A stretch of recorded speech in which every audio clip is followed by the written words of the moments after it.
안녕하세요. 오늘도 사연살롱을 찾아주셔서 감사합니다. 요리사로 일하고 있는 여성이에요. 올해 결혼해서 지금 한창 신혼생활을 만끽하고 있죠. 저는 주변 사람들에게 제 과거에 대해 잘 이야기하지 않아요. 친구가 많은 편도 아니지만 그래도 정말 가까운 사람이 아니고서는 그냥 평범하게 자랐다고만 얘기하죠. 사실 제 어린 시절은 그리 평탄하지 않았거든요. 그렇다고 불행했던 건 아니에요. 저에겐 저를 끔찍히 사랑해준 분이 계시니까요. 바로 제 할아버지예요. 할아버지는 제 유일한 가족이었어요. 제가 기억하는 한 저는 늘 할아버지와 함께였어요.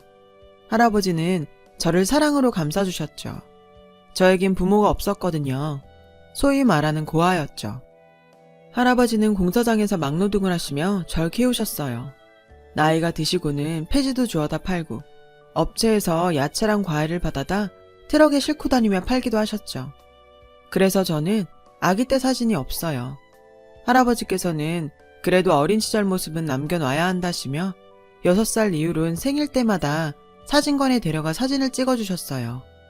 그래서 1년 간격으로 성장을 기록하듯 찍어둔 사진을 몇 장 가지고 있죠. 저는 유치원도 다니지 못했지만 입학 전에 배워야 할 한글이나 숫자 등은 다행히 익힐 수 있었어요. 할아버지는 가난했지만 동네에서 평판이 좋은 분이셨거든요. 그래서 동네 아주머니들은 영감님이 손녀를 데리고 사느라 고생이 많다며 자진해서 저를 데려다 돌봐주셨어요. 그래서 따뜻한 밥도 먹고 아주머니 댁에 있는 언니 오빠들과 놀면서 이것저것 배울 수도 있었죠. 저녁이면 일을 마친 할아버지가 저를 데리러 오셨고요. 할아버지와 제가 살았던 집은 방 하나에 화장실과 주방이 딸린 허름하고 좁은 곳이었어요. 겨울에는 춥고 여름에는 더운 집이었죠. 하지만 할아버지와 둘이 살기에는 그리 불편하지 않았어요. 할아버지는 여름엔 고물상에서 주워온 선풍기를 고쳐서 틀어주셨고 겨울에는 주워온 이불과 담요를 깨끗이 빨아서 제게 덮어주셨어요. 없는 살림에도 늘 저를 위해 최선을 다하셨죠. 할아버지와 제가 살던 동네는 다들 형편이 고만고만했어요. 그 중에서도 우리 집은 조금 더 형편이 안 좋았고요. 그래서 동네 사람들의 도움을 많이 받고 살았어요. 초등학교 입학식에도 동네 아주머니가 부모님 대신 와주셨고 학교 공개 수업 때도 할아버지 부탁을 받은 동네 분들이 돌아가며 와주셨어요. 소풍날엔 도시락까지 싸주셨죠. 손재주가 좋으셨던 할아버지는 그런 고마움에 대한 보답으로 동네 분들 집에 고장난 기계를 고쳐주시곤 하셨어요. 일종의 품앗이처럼 서로 도우며 살았죠. 그렇게 화목하고 서로 잘 어울리는 동네였지만 그래도 뒷얘기가 도는 건 어쩔 수 없었어요. 특히 저와 할아버지는 사람들 입에 자주 오르는 단골 이야깃거리였죠. 도대체 무슨 사연이 있기에 할아버지가 어려운 형편에 손녀딸을 키우고 사나 궁금하긴 했을 거예요. 할아버지는 제 부모님에 대한 얘기를 해주신 적이 없어요. 자라면서 때때로 엄마 아빠는 어디에 있냐고 묻곤 했지만 그럴 때마다 할아버지는 제가 태어나고 바로 하늘나라로 갔다고만 하셨거든요. 그래서 저도 그런 줄로만 알았어요. 초등학교 저학년 때까지만 해도 암 같은 치료하기 힘든 병에 걸려 돌아가신 줄 알았죠. 그런데 초등학교 고학년이 되니 제 귀에 여러 말들이 들려오더라고요. 주된 소식줄은 아주머니들이었죠. 모르긴 해도 영감님 결혼 안 하셨을걸? 영감님이 이 동네 토박이잖아. 근데 누구 하나 영감님네 할머니 얘기 들은 사람이 없다니까?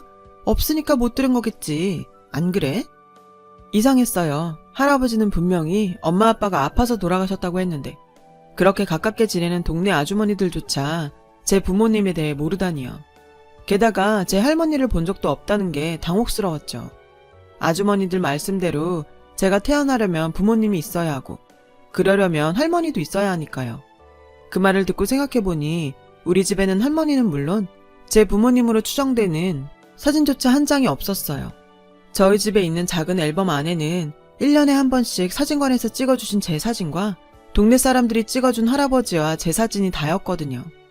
중학교 입학하고 나서 사춘기 시절이 찾아오자 슬슬 반항기도 생기고 제 스스로의 정체성에 의문을 가지게 되었어요. 부모님 없이 딸랑 할아버지랑 같이 사는 저로서는 더더욱 그랬죠. 그러면 그럴수록 부모님에 대한 궁금증은 더 커져만 갔어요. 그러다 중학교 3학년 때였어요. 저는 알을 잡고 할아버지께 물었어요. 할아버지, 솔직하게 말해줘. 우리 엄마 아빠 어딨어? 죽었어? 아직 살아있어? 왜 사진 한 장도 없어? 할머니는 누구야? 왜 할머니 사진은 없어?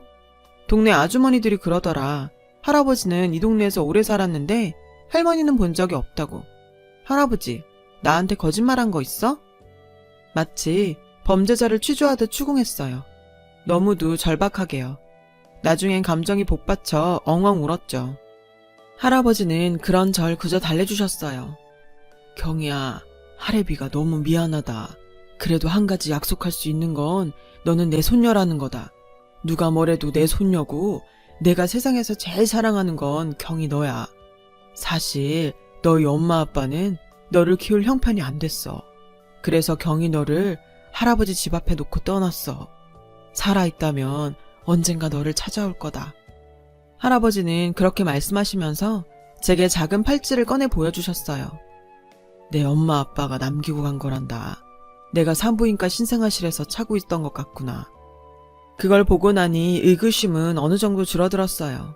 엄마 아빠가 저를 버리고 간 건 맞지만 그래도 할아버지만큼은 저를 사랑으로 키워주셨으니 그거면 됐다고 생각했죠. 그날 이후 저는 마음을 어느 정도 잡을 수 있었어요. 드디어 사춘기의 터널에서 빠져나오기 시작한 거였죠. 대학에 갈 생각은 없었어요.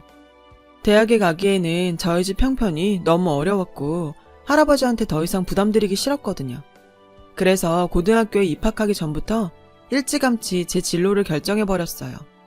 할아버지, 나는 요리사 하고 싶어. 고등학교 3학년 때 취업반에 들어가서 조리사 자격증 따고 졸업한 다음에 바로 취업할래. 할아버지는 대학 가고 싶지 않냐고 물으셨어요. 등록금은 어떻게든 마련해 주시겠다면서요. 저는 진짜 요리사가 되고 싶다고 하면서 미리 약을 쳐두었죠. 할아버지가 죄책감을 갖지 않도록 말이에요. 그렇게 저는 목표대로 고3이 되자마자 저희 학교와 연계된 직업학교에서 요리를 배우기 시작했고 자격증도 여러 개 따게 되었어요. 졸업하기 한 달 전에 취업을 하고 졸업식 일주일 후에 첫 월급을 타게 되었죠. 첫 월급을 타던 날 저는 고기를 사들고 집으로 갔어요. 마음 같아서는 외식을 하고 싶었지만 그렇게까지 하기에는 충분치 않은 돈이어서 그냥 고기를 사다 먹는 걸로 만족하기로 했죠. 고기와 쌈채소를 사들고 집에 들어가자 할아버지 눈이 휘둥그레지셨어요. 저는 고기 내려놓고 바로 월급이 든 봉투를 드리면서 그랬어요. 할아버지, 이거 할아버지 용돈이야. 내 첫 월급에서 고기 사고 남은 돈이야. 할아버지는 말을 잇지 못하셨죠. 난 이거 못 받는다. 경이 네가 얼마나 열심히 일해서 번 돈인데 이건 네가 써야지. 할애비는 이 돈 절대 못 받는다. 그리고는 봉투를 연신 밀어내셨어요. 할아버지, 이거 안 받으면 나 확 집 나가버릴 거야. 왜 할아버지만 나한테 잘해주려고 해? 나도 할아버지 용돈 얼마나 드리고 싶었는데. 라며 으름장을 놓았죠. 결국 할아버지는 눈물을 펑펑 쏟으시면서 봉투를 받아드셨어요. 그리고는 봉투를 통째로 할아버지가 즐겨 읽으시는 낡은 책 사이에 끼워 넣으셨어요. 평생을 함께 살아왔던 그 집에서 나란히 마주 앉아 고기를 먹는 게 참 색달랐어요. 더군다나 제가 처음으로 할아버지께 뭔가를 해드린 것 같아서 정말 뿌듯하고 기분이 좋더라고요. 그렇게 할아버지랑 수다도 떨면서 밥을 먹는데 문드리는 소리가 났어요. 이 시간에 누가 온 거냐? 하고 묻는 할아버지를 뒤로하고 제가 문을 열었어요. 문 앞에는 놀랍게도 경찰관 2명이 서 있더라고요. 여기 정희권 씨 계십니까? 저는 저희 할아버지라고 했어요. 그럼 그쪽이 유경희 씨입니까? 라고 묻더군요. 저는 맞다고 대답했죠. 저희랑 서로 좀 가주셔야겠습니다. 저는 무슨 일이냐고 물었어요. 그러자 어르신을 아동 유괴로 고발하신 분이 계셔서 저희와 같이 가주셔야겠어요. 황당했어요. 아동 유괴라니요. 할아버지가 왜 그런 끔찍한 범죄 혐의로 고발당한 건지 알 수가 없었죠. 저는 할아버지는 절대 그런 사람이 아니라고 했지만 경찰들은 같이 가자는 말만 했어요. 결국 그날 밤 할아버지와 저는 나란히 경찰차에 몸을 실었어요. 서해 도착해서 안내받은 곳으로 가서 기다렸어요. 그런데 이상하게 할아버지는 차분해 보이시더라고요. 시간이 흐른 뒤 아까 그 경찰들이 돌아왔어요. 그런데 이번에는 다른 사람들도 같이 왔더라고요. 50대로 보이는 여자와 손을 꼭 잡은 채 들어온 부부였죠. 50대로 보이는 그 여자는 저와 할아버지 쪽으로 달려와서 외쳤어요. 맞아요. 이 영감님이 맞다니까. 그때 청소일 하던 사람 맞아요. 이 영감님이 사장님네 딸을 납치한 거라니까요. 그게 무슨 소리예요? 우리 할아버지가 누굴 납치해요? 제가 버럭 소리 지르자 경찰은 저와 그 아줌마를 진정시켰어요. 그 순간 뒤에 서 있던 부부 중 여자분이 제게 다가왔어요. 혹시 네가 경이니? 하고 제게 물어보시는데 눈에 눈물이 가득 고여있더라고요. 그 모습에 당황한 저는 얼떨결에 고개를 끄덕였어요. 그러자 그 여자분이 갑자기 저를 덥석 끌어안더니 엉엉 울기 시작하는 거예요. 경이야, 엄마야, 엄마. 평생 들어볼 일이 없을 거라고 생각했던 그 말에 저는 놀라고 당황했어요. 하지만 저를 더욱 당황시킨 건 할아버지의 태도였어요. 할아버지는 차분하게 일어나시더니 이제서야 왔구만 그래. 이제 사는 건 괜찮은가? 라고 하셨어요. 그때였죠. 기가 막힌다는 표정으로 50대 여자가 그러는 거예요. 아니, 우리 보육원에서 애 납치해놓고 무슨 소리를 하는 거야? 라며 펄펄 뛰었죠. 그 아줌마는 할아버지를 납치죄로 처벌해야 된다고 소리쳤고 저는 할아버지는 잘못이 없다고 항변했어요. 부부는 혼란스러운 표정으로 서 있었죠. 50대 여자는 자기가 운영하는 보육원에 부부가 찾아왔다고 했어요. 원장실에 찾아와서는 오래전에 이 보육원 앞에 아이를 두고 갔는데 데려가려고 왔다고 했다더군요. 아이 편에 꼭 데리러 올 거니까 그때까지 잘 부탁한다는 쪽지와 출생신고, 이름 등이 적힌 병원 서류들도 다 놓고 갔었다고요. 아이는 4, 5살 정도였고요. 그런데 그런 애는 우리 기록에도 없고 입양간 기록도 없더라고요. 근데 그때 딱 생각난 게 있었어요. 오래전에 우리 보육원에서 애가 한 명 사라져서 난리 난 적이 있었거든요. 경찰에 신고도 하고 실종 신고도 했는데 결국 못 찾았어요. 그 순간 딱 생각이 나더라고요. 우리 보육원에서 청소하던 영감님이 갑자기 그만뒀던 게 말이에요. 그 영감님이 평소 애들 앞에서 할짱거리고 그런 게 있어서 내가 기분이 나빠서 해고하려고 마음먹고 있었는데 그걸 알아채곤 선수 쳐서 그만뒀더라고요. 근데 보육원에서 애를 납치한 거였어? 길길이 날뛰는 그 아줌마를 두고 저는 유전자 검사를 위해 조직세포도 제공했어요. 그런 모습을 가만히 보던 할아버지는 정말 경희의 부모가 맞는가? 라고 물으셨어요. 경찰은 일단 유전자 검사를 해봐야 한다고 했어요. 그러자 할아버지는 경찰 선생, 내가 유치장에 있으라면 있겠는데 내 얘기 좀 들어주게. 할아버지는 경찰관 손을 잡고 말했어요. 경찰은 어르신도 변론을 하실 권리가 있다고 말하더군요. 할아버지는 유전자 검사가 끝난 후에 부부가 내 부모님이 맞다면 얘기를 하겠다고 하셨어요. 경찰은 잠시 고민하다가 부부에게 의견을 물었어요. 부부는 어르신한테 얘기를 듣는 길이 그것뿐이라면 그렇게 하겠다고 하더라고요. 그렇게 유전자 검사 결과를 기다리는 동안 할아버지는 불구속 상태로 집에 계셨어요. 저는 직장과 집을 오가면서 할아버지와 붙어 있었고요. 2주 뒤 검사 결과가 나왔어요. 결과는 99.99% 일치한다고 나왔죠. 저는 20년 만에 부모님을 만나게 된 거예요. 검사 결과를 들은 저는 얼떨떨한 기분이었어요. 이상하게 저도 모르게 눈물이 흘렀죠. 제 부모님이라는 그분들은 저를 끌어안고 엉엉 소리내 우셨어요. 그리고 보육원 원장은 저희 할아버지를 죽일 듯이 노려보며 소리쳤어요. 이제 저 영감을 납치죄로 집어넣어요. 누굴 망하게 하려고 작정했나? 하면서 날뛰었죠. 그리고 약속대로 할아버지는 자신의 이야기를 시작했어요. 할아버지는 집에서 챙긴 꽤 많은 양의 서류를 경찰관 앞에 하나하나 꺼내서 보여주기 시작했어요. 나는 그 보육원에서 청소일을 한 게 맞습니다. 지금 내가 살고 있는 곳에서 그리 멀리 떨어지지 않은 곳이지요. 어느 날 새벽에 일을 나갔는데 보육원 앞에 어린아이가 웅크려 자고 있더군요. 부모가 버린 아이인가 싶었습니다. 아이가 추울까봐 보육원 안으로 데리고 들어가려고 했는데 잠이 깼는지 새까만 눈동자를 반짝이며 제게 할아버지 그러더라고요. 아이는 메고 있던 가방을 내밀더군요. 가방 안에는 인형과 여기 이 서류들이 들어있었습니다. 그리고 부모가 남긴 편지에는 꼭 데리러 오겠다는 말이 적혀 있었죠. 저는 그 아이를 데리고 보육원으로 들어갔고 아이는 그렇게 보육원에서 살게 되었습니다. 청소일을 하면서 저는 그 아이를 자주 봤어요. 대부분 그 아이의 얼굴은 어두웠어요. 왜 그런지 궁금했는데 한 달 정도 후에 그 이유를 알게 되었습니다. 저 원장이 그 아이를 유독 구박하더군요. 거기엔 이유가 있었죠. 당시 보육원에 아이들이 많아서 재정이 어려웠는데 애가 들어와 밥그릇을 또 만드니 그 분풀이를 한 거였죠. 보니까 그 어린애가 바깥에서 손빨래도 하고 설거지까지 하더군요. 그 아이의 손이 빨갛게 터 있었습니다. 그래서 몇 번 원장실을 찾아가 그러지 마시라고 했더니 글쎄 해고 통지를 하더군요. 그렇게 보육원을 나오는데 아이가 자꾸 눈에 밟히더이다. 그래서 그랬습니다. 할아버지는 그때까지도 제 부모의 편지와 서류가 담긴 가방을 메고 있었다며 원장은 서류들은 꺼내보지도 않고 방치했다며 화를 내셨어요. 그게 절 납치한 이유였다고요. 그리고 그때부터 손녀로 키우셨다고요. 잘못된 일이란 건 알지만 어쩔 수 없었다고 하셨죠. 모든 이야기가 끝나고 경찰서는 충격에 빠졌어요. 저도 마찬가지고요.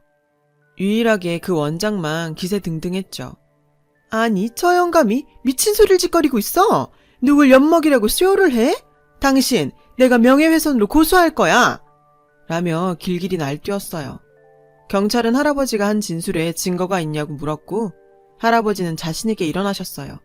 그리고는 당시 함께 보육원에서 일했던 진주댁이라는 아주머니가 증인이라고 하셨어요. 경찰은 곧바로 진주댁 아주머니를 찾아갔고 증언을 받아오는 시간 동안 저는 아무 말도 못하고 기다리고 있었어요. 모든 사실이 밝혀진 건 늦은 오후였어요. 진주댁 아주머니가 직접 파출소로 와서 증언을 해주었거든요. 혹시 몰라 당시 제 사진도 찍어서 보관하고 계셨죠. 빨갛게 팅팅 부은 제 손을 보자 엄마는 오열했어요. 그 밖에도 원장한테 맞아서 턱 밑이 찢긴 사진도 있었죠. 빼도 박도 못할 증거에 원장은 궁지에 몰렸고 제 부모님은 당장 원장을 고소하겠다고 했어요. 원장은 그제서야 싹싹 빌었지만 소용없었죠. 원장은 그날 바로 아동학대 혐의로 기소됐어요. 그리고 할아버지와 저는 집에 돌아갈 수 있게 되었죠. 그날 밤 부모님의 이야기도 들었어요. 아빠가 사업을 하려다 사기를 당해서 하루아침에 길바닥에 나앉게 되었고 도저히 저를 키울 수가 없어서 시설에 잠시 맡기려고 했었다고요. 저를 데려오기 위해 부모님은 열심히 일하셨고 살림이 조금 나아지자 보육원으로 찾아갔지만 저는 서류에도 등록되지 않은 채 사라지고 없었다고 하셨어요. 그러다 얼마 전 마지막이라는 심정으로 다시 보육원을 찾아갔고 그제야 원장이 할아버지 이야기를 하면서 아이가 납치된 것 같다고 했다더군요. 그래서 경찰에 신고를 하게 되었다고요. 원장은 모든 죄를 할아버지한테 넘기려고 벌인 짓이었지만 결과적으로는 제가 부모님을 만날 수 있게 도움이 됐던 것도 사실이었어요. 그렇다고 용서할 수는 없지만요. 부모님이 지금처럼 경제적으로 안정을 찾은 건 몇 년 안 되었다고 했어요. 그동안 자식을 버린 죄책감으로 일만 하고 사셨는데 이제는 마음의 짐을 조금은 덜 수 있을 것 같다고 하셨죠. 이상하게 저는 부모님이 밉지 않았어요. 그냥 엄마 아빠를 드디어 만난 게 설레기도 하고 긴장될 뿐이었죠. 밉지 않았던 건 할아버지 때문일 거예요. 할아버지랑 살면서 충분히 사랑을 받아왔기에 부모님에 대한 미움이 덜했던 것 같거든요. 그래서 부모님께 두 분을 이해한다고 말씀드렸어요.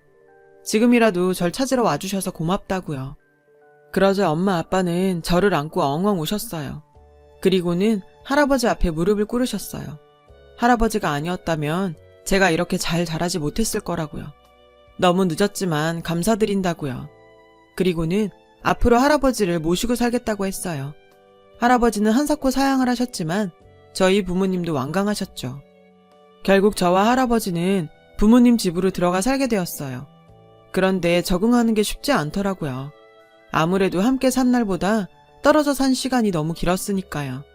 결국 부모님은 할아버지와 제가 살 집을 따로 마련해 주셨어요. 바로 부모님 옆집으로요. 그제야 할아버지와 저는 예전처럼 편하게 살 수 있었죠. 퇴근 후에는 온 식구가 다 함께 모여서 저녁도 먹고 TV도 보면서 여느 가족처럼 시간을 보냈어요. 제가 결혼을 한 후에는 아이의 부모님과 할아버지가 살림을 합치셨고요. 이젠 서로 불편할 것도 없는 한 가족이 되어버렸거든요. 원장은 결국 고소를 당했고 부모님은 절대 용서 못한다는 입장이셨어요. 그 일로 저도 법원에 드나들어야 했죠. 그때 지금의 남편을 만나게 되었어요. 당시 남편은 원장 사건을 맡은 담당 검사 아래서 수습을 하고 있었거든요. 그래서 남편은 제 과거에 대해 잘 아는 유일한 친구이기도 하죠. 피 한 방울 섞이지 않은 아이를 20년 가까이 손녀로 키워주신 우리 할아버지를 정말 대단히 생각한다고요. 종종 그런 생각을 해요. 나라면 그때 할아버지처럼 그럴 수 있었을까 하고요. 모르긴 해도 힘들 것 같아요. 그래서 저는 우리 할아버지를 세상 누구보다 존경하고 사랑해요. 앞으로도 건강하게 오래오래 살아주셨으면 좋겠어요. 여러분도 건강하게 즐거운 하루 보내세요.